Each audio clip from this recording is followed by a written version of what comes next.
Pemirsa, kita mengawali informasi pertama. September 2023, masa jabatan Wali Kota dan Wakil Wali Kota Prabu Mulih akan segera berakhir dan akan digantikan PJ Wali Kota.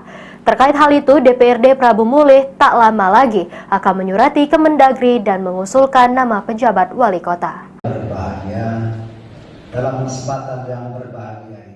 Tak sampai 3 bulan lagi kepemimpinan Wali Kota Ridho Yahya dan Wakil Wali Kota Andriansyah Fikri segera berakhir.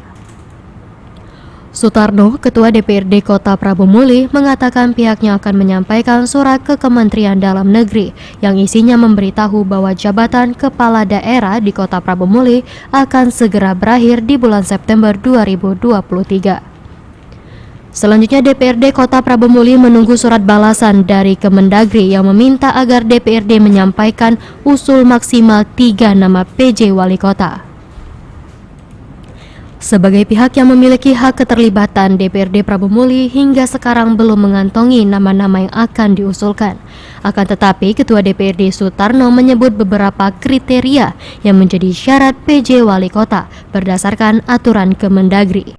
Kita DPRD nanti menyampaikan surat ke Kementerian Dalam Negeri yang bahwasanya memberitahu bahwa untuk jabatan kepala daerah di Kota Prabu Mulih akan segera habis di bulan 9 tanggal. Kriteria dalam artian ya dari kementerian kan sudah jelas itu kan Eselon 2. Sudah itu ada beberapa itu syarat-syaratnya dan kemarin Sekwan dan sudah diundang oleh Kementerian Dalam Negeri. Sejumlah pihak termasuk Wali Kota Ridho Yahya berharap jabatan PJ Wali Kota diemban oleh Sekda.